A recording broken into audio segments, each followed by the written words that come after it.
Hi friends, मैं कल आपको पिछले जो वीडियो मैंने बनाया था वो सर्कुलेटरी सिस्टम की आरबीसी से एक टॉपिक था, लेकिन आज हम लोग जानेंगे डब्ल्यूबीसी के बारे में। डब्ल्यूबीसी एक्चुअली है क्या? अगर मैं बात करूं तो इसे व्हाइट ब्लड सेल कहा जाता है। व्हाइट ब्लड सेल, जिसे आप हिंदी में कहते हो श्वेत रक्त कणिकाएं। आप जानते हो डब्ल्यूबीसी कहता है कि इट इज ए कलरलेस, इसका कोई कलर नहीं होता है, रंगहीन होता है। अगर मैं बातें करूं तो क्यों? क्योंकि हम लोगों ने कहीं ना कहीं आरबीसी में ये चीजों को पढ़ा था कि आरबीसी का कलर रेड होता है। क्यों रेड होता है भाई? हेमोग्लोबिन के कारण। किसके कारण होती है? हेमोग्लोबिन के कारण। हेमोग्लोबिन के कारण रेड होती है, लेकिन ये कलरलेस होता है। किसके कारण? क्योंकि इसमें हेमोग्लोबिन नहीं होती है। हेमोग्लोबिन को एब्सेंट होने के कारण ये कलरलेस होता है। लेकिन आज हम लोग जानेंगे कि आरबीसी का जो लाइफ होता है वो होता है 3 to 5 डेज। 3 to 5 डेज होता है, जबकि आरबीसी का जो लाइफ होती है 120 डेज होता है, जबकि डब्ल्यूबीसी का जो लाइफ होती है 3 to 5 डेज होती है। फ्रेंड्स, इसकी जो नंबर ऑफ डब्ल्यूबीसी की जो संख्या होती है, नंबर ऑफ डब्ल्यूबीसी की मैं बातें कर रहा हूं, तो इसकी जो संख्या होती है दोस्तों 7,000 to 11,000 होती है। अब बात ये आता है कि 7,000 and 11,000, इसके बीच में आपको कहीं कहीं बुक्स में इसी चीज को दे देता है 8,000, 9,000, 10,000, यानी अप्रोक्स कहीं कहीं बुक्स में 9,000 मिलता है कि 9 से 10,000 के बीच में होनी चाहिए। अब प्रश्न ये उठता है कि 7,000 से अगर कम हो जाए नंबर ऑफ डब्ल्यूबीसी तो क्या होगा? 11,000 से अगर हो जाए तो क्या होगा? दोनों चीजों को हमें देखना है। 7,000 से अगर कम हो जाएगा तो ये हमारे डिजीज से प्रोटेक्ट करना कम कर देता है, यानी रोगों से प्रतिरोधक क्षमताएं जो हो जाती है वो कम हो जाता है। अगर यही 11,000 से ज्यादा हो जाए, 11,000 प्लस हो जाए, यानी 12,000 प्लस भी कह सकते हैं, कहीं कहीं बुक्स में मिलता है कि 12,000 प्लस। अगर 12,000 से भी अगर ज्यादा हो जाता है ना, तो भी हमारे लिए एक डिजीज बन जाता है जिसका नाम है ल्यूकेमिया, या एक ब्लड कैंसर की तरह होता है, जो आपका 12,000 प्लस आपका नंबर ऑफ डब्ल्यूबीसी होगा। यानी इस बात से ये जाहिर हो जाता है, ये क्लियर हो जाता है कि अगर हमारा डब्ल्यूबीसी की संख्या 7,000 से कम हो तो भी प्रॉब्लम है, 11,000 से अगर प्लस हो तो भी हमें प्रॉब्लम है। यानी हमेशा हमारे बॉडी में एक नॉर्मल 7 to 11,000 के बीच में होनी चाहिए, यानी मिनिमम 7,000 एंड मैक्सिमम 11,000 होनी चाहिए। अब हम लोग जानते हैं कि डब्ल्यूबीसी का वर्क क्या, फंक्शन क्या है? डब्ल्यूबीसी का फंक्शन क्या है भाई? तो डब्ल्यूबीसी का काम है प्रोटेक्ट फ्रॉम बॉडी डिजीज। ये हमारे रोगों से सुरक्षा पहुंचाती है, हमारे बॉडी में होने वाले रोगों से लड़कर उसे खत्म कर देती है, और इस तरह से हमारे बॉडी में होने वाले रोगों से सुरक्षा पहुंचाती है। फ्रेंड्स, अब कहता है कि टाइप ऑफ डब्ल्यूबीसी कितने टाइप्स की होती है? तो डब्ल्यूबीसी की मैं बातें करूं, तो डब्ल्यूबीसी 2 तरह की होती है। डब्ल्यूबीसी 2 तरह की कौन कौन होती है उस पे थोड़ा सा हम लोग डिबेट करेंगे। अब हम लोग देखते हैं कि डब्ल्यूबीसी 2 कौन कौन होते हैं। टाइप ऑफ डब्ल्यूबीसी बेसिकली 2 तरह की होती है। आपका पहला जो होता है वो है लिम्फोसाइट।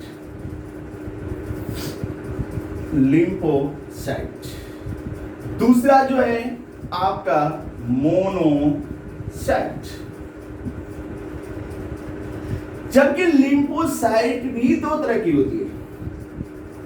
एक होता है टी लिम्फोसाइट, दूसरी होती है बी लिम्फोसाइट।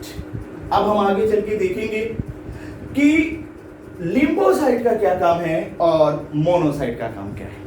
तो फ्रेंड, एक हम छोटी सी लैंग्वेज में आपको हम समझाना चाह रहे हैं कि हमारे जो देश का सुरक्षा करने का काम किसका है? आर्मी को। अगर आर्मी हमारे देश की सुरक्षा कर रही है तो किसकी बदौलत पे कर रही है? आर्म्स, हथियार की बदौलत पे कर रही है। आर्म्स उसे मिलता कहां है? फैक्ट्री में मिलता है। अगर पूरी दुनिया के आर्म्स फैक्ट्री को बर्बाद कर दिया जाए तो आर्म्स बनना बंद हो जाएगा। आर्म्स बनना बंद हो जाएगा तो हमारे आर्मी तक पहुंचना बंद हो जाएगा, और हम जब हमारा आर्मी तक पहुंचना बंद हो जाएगा तो फिर हमारा देश को सुरक्षा आर्मी कैसे कर पाएगा? ठीक उसी तरह से मैं यहां पर बात बता रहा हूं। Friends, function of lymphocyte and function of monocyte. मैं आपको बता दूं कि हमारे बॉडी में एंटीबॉडी का फॉर्मेशन करने का जो काम होता है वो लिम्फोसाइट करती है। लिम्फोसाइट एंटीबॉडी का फॉर्मेशन करके ये मोनोसाइट को दे देती है, और मोनोसाइट हमारे बॉडी में जो डिजीज होता है उससे हमारा फाइट करती है। तो हमारे बॉडी में होने वाले डिजीज से फाइट करने का जो काम करती है वो मोनोसाइट करती है। लेकिन एंटीबॉडी का फॉर्मेशन करने का जो काम करता है वो करता है लिम्फोसाइट करता है। यानी इस बात से जाहिर हो गया कि लिम्फोसाइट हमारा एंटीबॉडी का फॉर्मेशन करता है। दूसरा, ये मोनोसाइट जो है हमारे बॉडी में होने वाले डिजीज से फाइट करता है, उसे हमें सुरक्षा प्रदान करता है, सुरक्षा देता है। अब यहां पर यह जानना है कि इसमें कहानी थोड़ी सी अलग मोड़ लेने वाली है, जो कि इससे रिलेटेड हम डिजीज का भी हम थोड़ा सा बात करना चाहते हैं। फ्रेंड्स, आपने एड्स का नाम सुना होगा। एड्स एक डिजीज है, आप भी जानते हैं कि यह एक खतरनाक बीमारी है। ये इतनी खतरनाक है, यानी हम कह सकते हैं कि जानलेवा बीमारी है। ये किस तरह की जानलेवा बीमारी है इस पे मैं बताता हूं। क्योंकि एड्स एक वायरस से होने वाली बीमारी है, खुद एक वायरस है जिसको हम लोग HIV कहते हैं। HIV, अब यहां देखना है कि HIV यानी वायरस से होने वाली बीमारी है। जब भी इंसान में HIV इंटर करता है तो ये टी लिम्फोसाइट को डैमेज कर देती है। जब HIV वायरस जब हमारे बॉडी में इंटर करती, कैसे इंटर करती है मैं आपको बताऊंगा। जब ये हमारे बॉडी में इंटर करती है तो ये टी लिम्फोसाइट को डैमेज कर देती है। जैसे ही टी लिम्फोसाइट डैमेज होती है तो हमारा लिम्फोसाइट एंटीबॉडी का फॉर्मेशन करना बंद कर देता है, जिसे आप इम्यूनो पावर के नाम से जानते हैं कि इम्यूनो पावर कमजोर हो गया है, खत्म हो चुका है। ठीक, आप दूसरी भाषा, साइंस की भाषा में समझे तो हम ये कह सकते हैं कि HIV वायरस जब हमारे बॉडी में इंटर करती है तो ये टी लिम्फोसाइट को ये डैमेज कर देती है। क्योंकि मैं यहां पर टी लिम्फोसाइट को बार बार इंडिकेट कर रहा हूं, इसके पीछे रीजन। आज से 10 साल पीछे जाएंगे तो क्वेश्चंस वहां बनते थे कि HIV वायरस किसको डैमेज कर देती है, RBC, WBC या प्लेटलेट्स को। तो वहां एक ही ऑप्शन आता था WBC। अब उससे थोड़ा लेवल ऊपर बढ़ा तो यहां ये डालना कि WBC को किसको डैमेज करती है, लिम्फोसाइट, मोनोसाइट, दोनों या इनमें से कोई नहीं, नॉन ऑफ दिस। लेकिन अब लिम्फोसाइट से भी एक स्टेप ऊपर गया, क्योंकि लिम्फोसाइट भी दो तरह की है, एक टी लिम्फोसाइट और दूसरा कौन है, बी लिम्फोसाइट। तो यहां ध्यान रखेंगे, एग्जाम में पूछा गया है कि HIV वायरस लिम्फोसाइट कौन सी लिम्फोसाइट को डैमेज करती है, तो वो टी लिम्फोसाइट को डैमेज कर देती है। अब यहां ध्यान से देखना होगा कि HIV वायरस, चलो ठीक है, HIV वायरस आया हमारे बॉडी में इंटर करने के बाद में लिम्फोसाइट यानी टी लिम्फोसाइट को ये डैमेज करती है, जिसके कारण हमारे बॉडी में एंटीबॉडी का फॉर्मेशन बंद हो जाता है। और हमें क्या होता है, छोटी छोटी बीमारियों से संक्रमण होता है और हमारी डेथ हो जाती है, क्योंकि हमारे बॉडी में एंटीबॉडी बनता नहीं है। नहीं बनने के कारण हमारे डिजीज से प्रोटेक्ट नहीं कर पाती है और हम ग्रसित होकर के हमारी डेथ हो जाती है। हम थोड़ा सा जीके टाइप का हम आपको उठाना चाहते हैं कि आखिर एड्स सबसे पहली बार जो फैलने वाला जो बीमारी था, ये आपको साउथ अफ्रीका में फैला था, जो कि 1982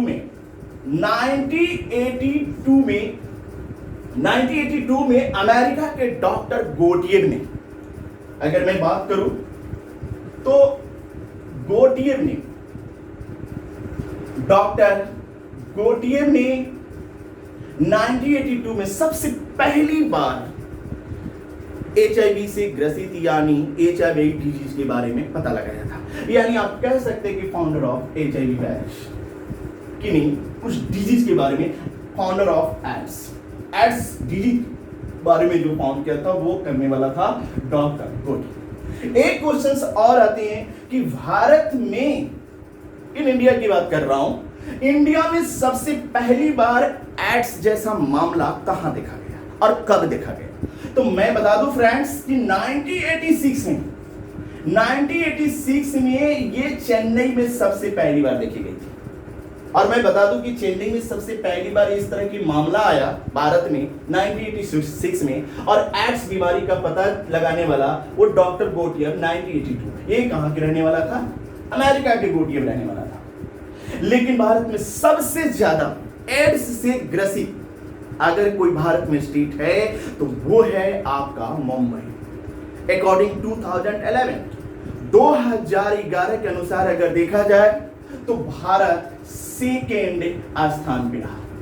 पूरे वर्ल्ड में एड्स से ग्रसित दूसरे स्थान पे भारत को देखा गया, क्योंकि 56 लाख प्लस 56 लाख से भी ज्यादा हमारा एड्स से ग्रसित है, जो कि पहले स्थान पे साउथ अफ्रीका था, दूसरे स्थान पे इंडिया, और इंडिया में सबसे पहले स्थान पे फर्स्ट जो था वो आपका मुंबई था।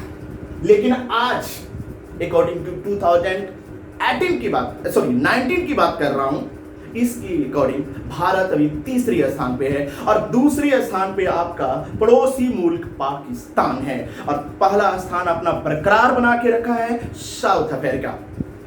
अब यहां देखना है कि एड्स से संबंधित हम मेडिसिन के बारे में जानेंगे कि एड्स से रिलेटेड कौन कौन सी मेडिसिन, एड्स से रिलेटेड कौन कौन सी टेस्ट होती है, कौन कौन सी उसकी जांच है, उस पर भी थोड़ा एक नजर देखते हैं।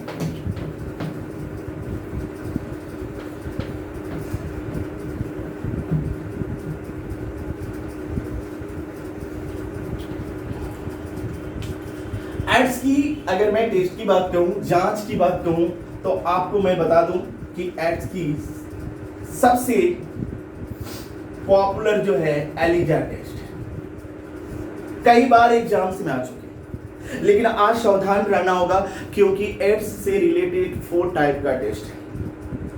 एड्स से संबंधित 4 प्रकार की जांच है, जो कि पहला सब लोग जानते हैं कि एलिजा टेस्ट। आपको कहा जाएगा कि एलिजा टेस्ट किससे संबंधित है, तो एड्स बीमारी से संबंधित है। जो कि दूसरा एक और टेस्ट है आपका वेस्टर्न ब्लड टेस्ट। फ्रेंड्स, ये ब्लड जो टेस्ट होता है, ये आप जब ब्लड डोनेट करने जाते हो उस समय ये टेस्ट होता है। कहते कि आप HIV निगेटिव, मतलब आप ब्लड डोनेट कर सकते हो। आप HIV पॉजिटिव हो, मतलब ब्लड डोनेट नहीं कर सकते हो, क्योंकि वेस्टर्न ब्लड टेस्ट ही उस समय कराई जाती है। एक तीसरी टेस्ट है आपका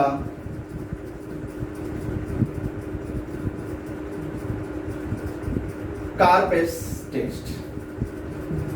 चौथी टेस्ट है रीपा टेस्ट।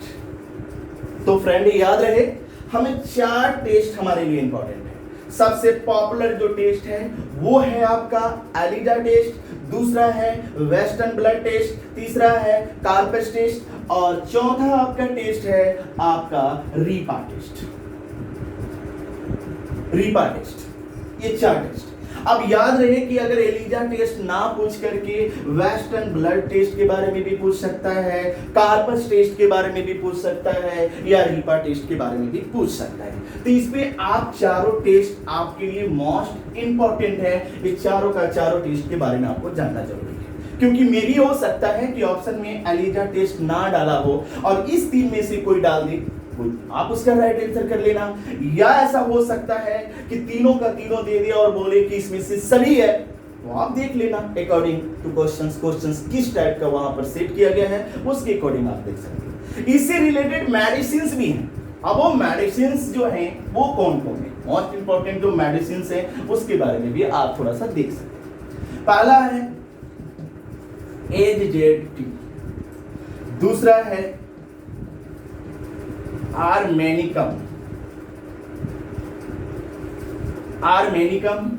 और तीसरा है जीडो वाडी। ये 3 मेडिसिन हमारे एड्स डिजीज में यूज किया जाता है।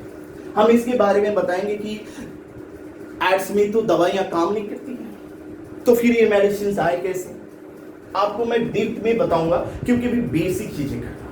बेसिक चीज के साथ में डिप्थ में मुझे भी मौका आप लोग दो कि ताकि मैं डिप्थ में ले जाऊं, एक अच्छे कंसेप्ट के जरिए पूरी क्लियर करके चलूं। लेकिन जो अभी हमारा बेसिक चीजें हैं उसके बारे में हम अभी काम करते हैं। तो फ्रेंड्स, ये 3 मेडिसिन हैं हमारे एड्स से रिलेटेड, जो कि अभी आप लोगों ने देखा, ये जेडी, आर्मेनिकम एंड जिंडोवाई। ये 3 तरह की आपकी मेडिसिन हमारे एड्स में यूज किए जाते हैं।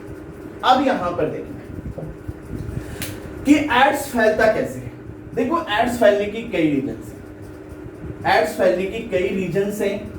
अगर एड्स हुआ हो और मैं किसी को ब्लड डोनेट कर दूं तो उसे एड्स फैल जाएगा। दूसरी बात, ये क्वेश्चन और यूपीएससी में पूछा गया क्वेश्चन था कि अगर कोई मां प्रेग्नेंट है तो उस बच्चों में एड्स होने का चांस होगा या नहीं। अब यहां बात आता है चांस की, जब बात आती है चलो नॉर्मली बता दिया जाता है कि हाँ होने का चांस होगा। कितना परसेंट?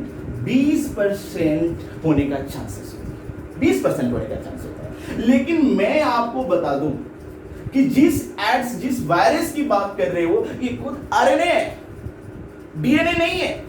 आगे चल के हम बहुत अच्छे से इसमें पढ़ेंगे कि क्या है, ब्लड सिस्टम भी पढ़नी है, ब्लड ग्रुप भी पढ़नी है, एंटीजन भी पढ़नी है, एंटीबॉडी भी पढ़नी है, ये क्या है, कैसे आगे चल के जैसे जैसे आप आगे क्लासेस में करोगे, साइटोलॉजी यानी कोशिका विज्ञान के बारे में पढ़ेंगे तो वहाँ जीन के बारे में भी पढ़ेंगे, वहाँ डीएनए के बारे में भी पढ़ेंगे, आरएनए के बारे में पढ़ेंगे। डीएनए क्या है, क्या जेनेटिक मटेरियल है, कैसे अनुवांशिक पदार्थ है, किस तरह से है, डिफरेंस बिटवीन। जब तक आरएनए और डीएनए आपका क्लियर नहीं होगा तो यहां चांस के केवल रट जाना होता है कि 20% होने का चांस है। भाई चांस क्यों बनता है, चांस क्यों नहीं बनता है, इस पे हम लोग काम करेंगे, क्योंकि एक एब्सिशनल कोड, ये एक अपवाद है, क्योंकि आरएनए ट्रांसफर नहीं होती जबकि यहां हो रहा है, तो ये चांस, ये अपवाद है।